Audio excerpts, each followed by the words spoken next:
Now in order to start your nitro helicopter, you need a few things. You need a glow starter. You need refueling. You need a 12-volt battery.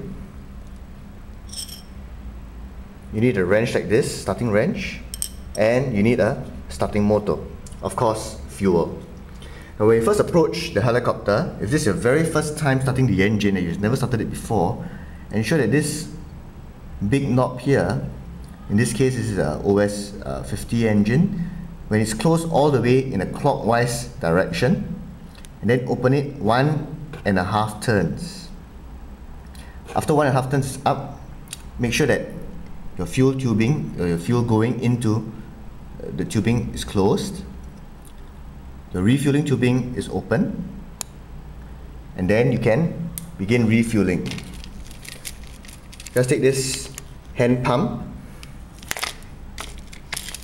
put one end into the refueling tubing and the other end into your fuel, and start pumping the fuel into the fuel tanks. Now these tanks of course will be filled with fuel. Once that is done, you close the clip for the refueling tube and you open the clip for the starting of the engine. In order to start the engine, use your glow starter, put it into the glow extension in this case, or if you don't have the glow extension, then you can take off the canopy and put it in front where the engine, where the glow plug is. Once you insert it in, you'll start to light up the glow plug. Next, put this starting wrench into the starter here and shove it in all the way in. Once all the way in, you connect the leads to your battery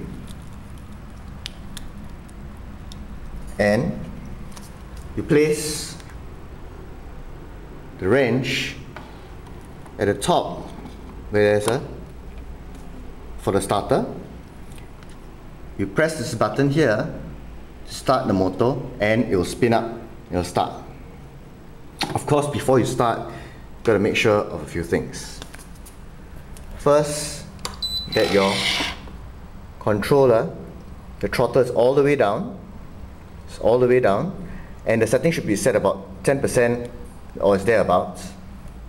If it's the very first time you're starting the helicopter, take off the main blades. Yes, you heard rightly, take off the main blades because you just want to run the engine in without anything moving.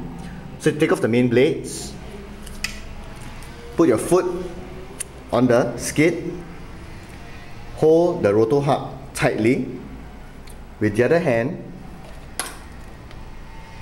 put the starting wrench into the starter and press the start motor. Once you do this, it will start up and you should hear a nice rumble. You see smoke coming out of the exhaust, and that's fine. The rotor hub should not be moving at this time because your throttle should be all the way down, and in the throttle curve it should be about 10%.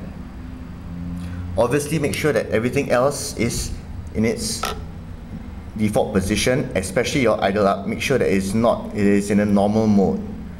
And that's about how you start the helicopter.